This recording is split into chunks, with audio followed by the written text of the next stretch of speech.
Dans la tradition, la femme, c'est la mère de tout le monde.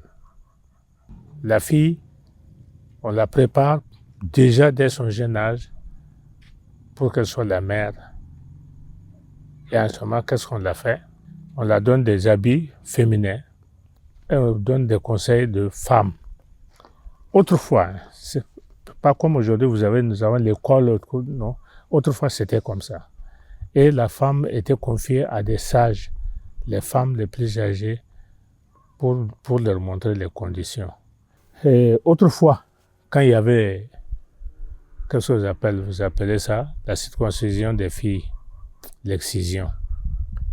L'excision, c'était pas tout simplement ce qu'on enlève, qu'on appelait l'excision. L'excision, c'est une éducation, c'est toute une école. Une fille qui a fait le camp d'excision et celle qui n'a pas fait, dans le foyer, ils sont différents et facilement à distinguer. Parce qu'on la prépare dans la parole, comment prendre la parole devant son mari, comment prendre la parole devant les parents de ton mari et comment te comporter au milieu quand c'est un milieu, et quand il y a beaucoup de gens. Au milieu, dans les milieux, même dans des réunions, des rencontres, la femme gourmandier parle. Mais la femme aussi, excusez-moi, je ne les accuse pas, mais elle est plus réservée. Elle ne parle pas facilement. Elle attend toujours. Mais ici, nous avons donné effectivement la liberté à une femme d'exprimer ce qu'elle ressent. Et dans toute la société, il n'y a pas, dans un domaine que la femme n'est pas sollicitée. Donc la femme, elle est sollicitée partout. Non seulement dans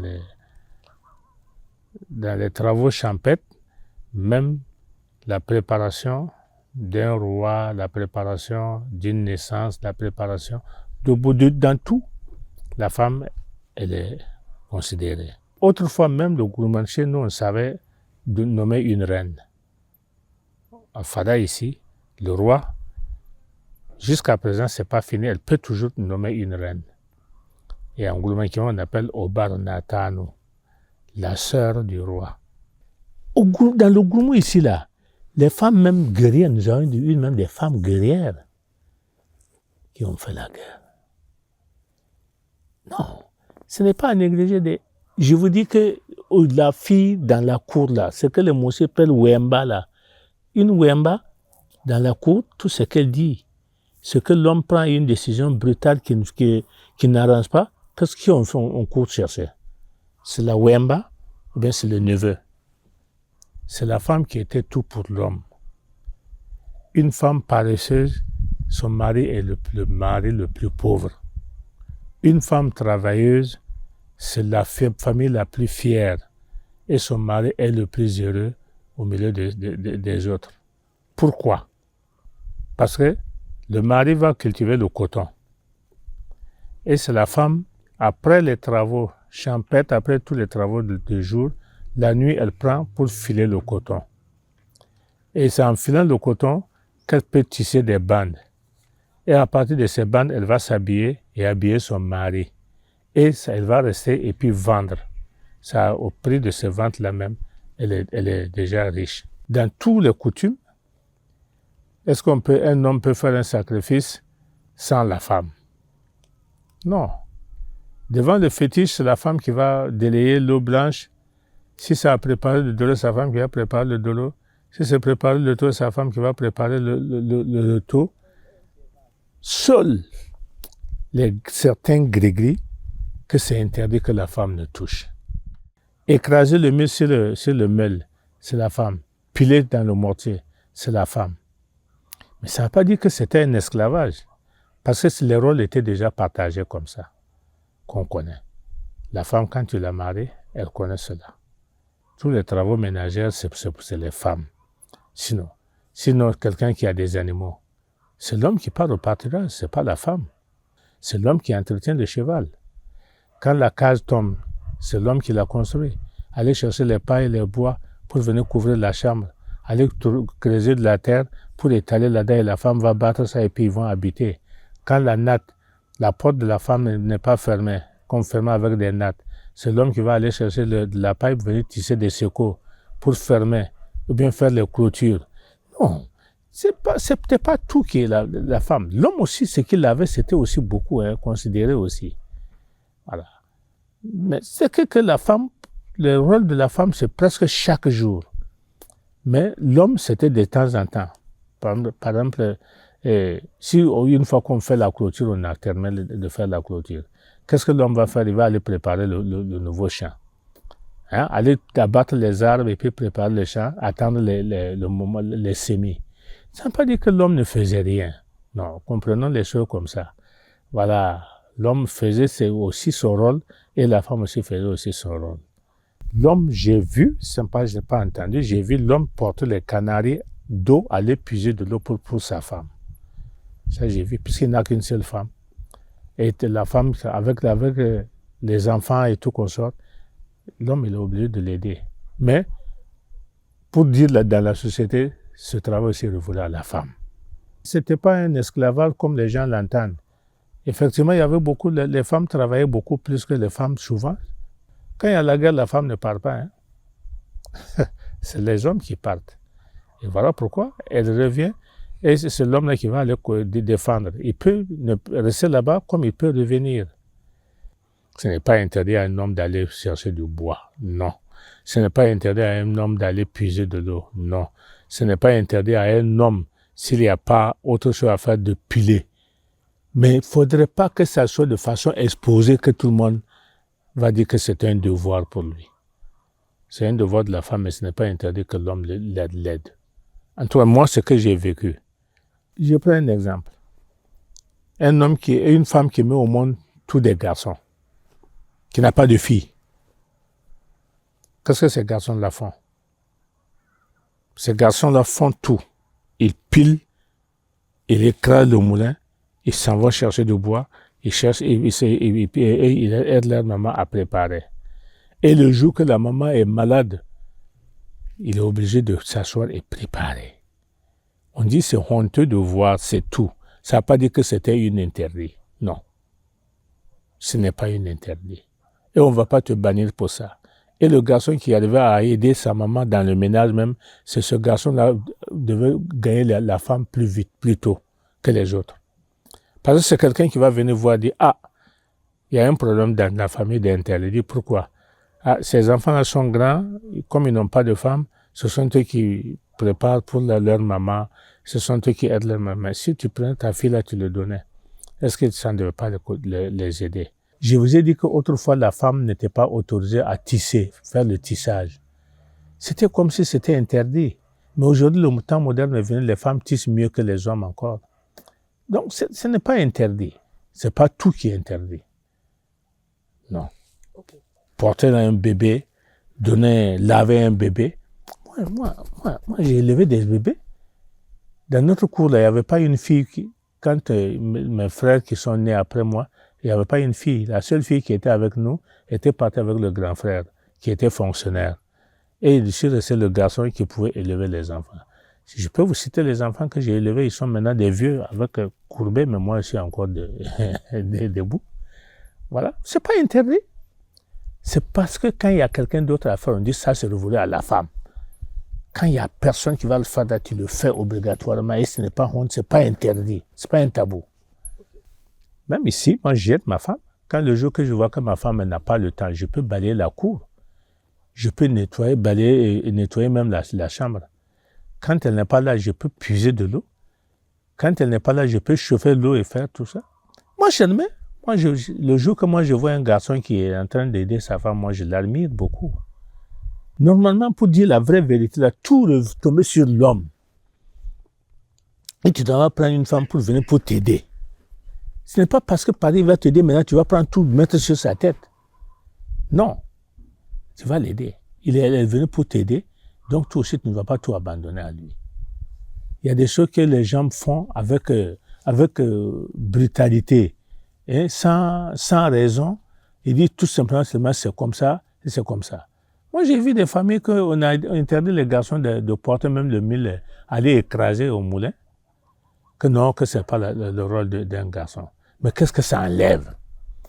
Toi, garçon, tu prends le mythe, tu t'en vas au moulin, on écrase pour porter donner à ta maman. Qu'est-ce que ça t'enlève dans l'homme? Et si ce n'est pas l'orgueil de l'homme. Donc, il n'y a rien. En tout cas, moi, dans ma vision aujourd'hui, c'est que l'homme doit aider la femme. Et on ne peut pas tout donner à la... Et puis même, c'est tout ce que maintenant les gens sont en train de citer là, si ce n'est pas les campagnes là, si ce n'est pas dans les campagnes, mais en ville ici là, qu'est-ce que l'homme ne fait pas? Aujourd'hui. Hier, c'était séparé, mais aujourd'hui, presque c'est l'homme qui fait tout. L'homme donne le condiment. L'homme achète le bois. L'homme achète le savon. L'homme achète de l'eau. C'est ça, non? Aujourd'hui. C'est l'homme qui bâtit la maison.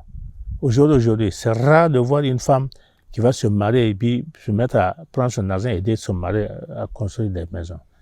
C'est rare. Il y en a, je ne veux pas dire qu'il n'y en a pas, mais c'est rare. Ça se compte au bout des doigts. Donc, si ce n'est pas les campagnes, en tout cas en ville ici, là, ce qu'on dit la femme chauffe, c'est vrai. Ça, c'est moralement. Mais pratiquement, là, la femme ne chauffe pas plus que le garçon. Non. Ah non. Ils ne sont pas égaux. Ce qu'ils sont, ils sont complémentaires. Voilà. Ils ne sont pas égaux. Mais ils se complètent. Si on accepte ça, la société serait bonne. Ce que je ne peux pas faire, ma femme pourra le faire. Ce que la femme ne peut pas faire, je pourrais le faire. On se complète. Voilà ce que la société devait être. Et comme ça, elle devait être bon et acceptable à tout le monde. La connaissance intellectuelle, tu peux lire papier s'il y a égalité là-bas. Parce que la connaissance, c'est ce que Dieu a donné dans la tête. Mais physiquement même, quand tu regardes l'homme et la femme, est-ce qu'il y a égalité? Physiquement, il n'y en a pas égalité. C'est le tort que le blanc est venu, qu'il a dit, et qu'aujourd'hui, non seulement croyant qu'il croyait faire du tort à l'homme, mais ça fait du tort aux femmes. Ça fait que de plus en plus, quelque part, les hommes voient la femme, une femme qui veut se montrer un peu, dire non, qu'elle fait l'orgueil, elle veut s'égaler à son mari. Il y a les habits des hommes à part, il y a les habits des femmes à part. Je vous ai dit ça, voilà le pourquoi. Le sexe de la femme est collé à son corps. Le sexe de l'homme est balançant. Quand on dit de protéger les deux sexes, il faut quelque chose qui va passer entre les fesses pour cacher le sexe qui balance. Alors quand le sexe d'une femme, il suffit même une petite bande seulement, ça cache déjà sa honte. Et donc, en ce moment, pour faire les accoutrements, on n'a pas besoin de long. On a besoin tout simplement qui va cacher tous les jambes. Pour que la femme n'ouvre pas beaucoup ses jambes pour s'exposer. Et voilà pourquoi c'était le pagne qui était habité pour que la femme porte. Et c'était rare que la femme a des travaux en haut, sur un arbre par exemple, ou bien sur un bâtiment comme ça. Donc la femme ne monte pas en haut. Elle n'a pas besoin d'un pantalon ou bien d'une culotte pour fermer sa honte. Les pantalons et les culottes étaient réservés pour l'homme parce qu'il peut monter sur l'arbre, peut monter sur un toit, et c'était comme ça. Mais la femme, c'est en bas. Voilà pourquoi les accoutrements étaient différents. Sinon, l'égalité dans le foyer, là, ça ne marche pas bien. L'égalité intellectuelle, j'ai dit ça auparavant. Égalité, même le travail. Il y a des femmes, même dans les champs, dans les travaux champêtres, il y a des femmes même qui cultivent la roue mieux que leur mari. Solide, parce que la femme, elle est bien bâtie, elle est solide. Mais cela ne veut pas dire que la femme va dire qu'elle est égale à l'homme. L'aînée de la famille est une fille, était une femme. Il y a le poids qui s'était marié au palais royal là-bas. Elle a joué, pour ma vie, elle a joué un rôle que je ne peux pas oublier jusqu'à ma mort. Elle m'a toujours défendu, bien qu'on n'était pas de même mère. On était de mères différentes. Mais elle a défendu, grâce à elle-même que je vis encore. Si je me rappelle bien qu'en 1964, j'ai eu une maladie. Et mon papa m'a négligé. Et on est allé dire la femme là, ils se sont mariés, si tu ne viens pas voir ton frère là, un tel, il va mourir. Parce que ça fait 3 jours, combien de jours il ne mange pas. Et ma maman n'était pas là, ma maman était absente. Elle a quitté en plein midi, venir payer le boule d'Akaza là. Tout fait pour que moi je finisse une boule, je n'ai pas pu la finir. Elle a pleuré. Elle est découragée, elle a pleuré. Sorti vite, aller rejoindre mon papa au marché, qui chaque soir, les hommes c'était comme ça, les soirs ils s'en vont dans un cabaret pour boire. Elle est partie tomber sur les pieds de mon papa, pleurer, dire, toi tu es là en train de boire du caparo, alors qu'un tel est couché à la maison, il va mourir. Lève-toi, va prendre enterrer. Et c'est mon papa est venu, en ce moment que le papa est venu, il a pris conscience que la maladie là, effectivement, c'est pas du jeu. Mais si cette sœur-là, si elle n'était pas là, si ce n'est pas la grâce de Dieu, je devais mourir. Je ne vais pas oublier. Elle n'est plus, paix à son âme. Mais je ne peux pas oublier l'acte qu'elle a posé. Non. 2. Et notre tante, qui défendait son petit frère, homme qui est notre papa, auprès du roi Semandari, qui était un puissant roi, qui pouvait même s'il crachait sur quelqu'un, il pouvait mourir. Et le roi, avec mon papa, c'était chien et chat. Quand il y a bagarre entre le roi et mon papa, c'est sa grande sœur là qui va quitter de ses ailes pour aller voir le roi pour le menacer. Si tu tues mon petit frère là, je vais te bannir. Parce que nous sommes tous de la même... D'où tu sors là, je viens aussi de là-bas. Si tu ne veux pas attention à mon petit frère, moi je vais te bannir. Et quand, si ce n'est pas par surprise, quand le roi la voyait venir là, avant, s'il la voit de loin là, il ne va pas venir le trouver. Il se lève et rentre. C'était femme. C'était des femmes. Aujourd'hui, ce que moi je conseille de suivre les choses à son temps. L'évolution.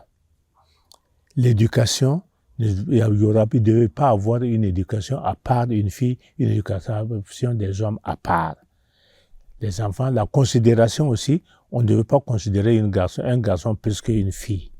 Donc dans l'éducation là, moi je suis d'accord et à 100% d'accord que l'éducation là va dans tous les sens. Il ne faut pas considérer la fille plus que le garçon et considérer le garçon plus que la fille. L'enfant est un enfant. Un enfant est un enfant. Moi, j'admets que l'éducation, là, c'est pour tout le monde. Tout simplement, ce qui se sépare, l'homme a sa position d'homme et la femme a sa position de femme. Et on va marcher comme ça. Moi, je suis d'accord que le concept aujourd'hui, on veut que l'éducation, la considération soit les mêmes. Là. Moi, je suis d'avis.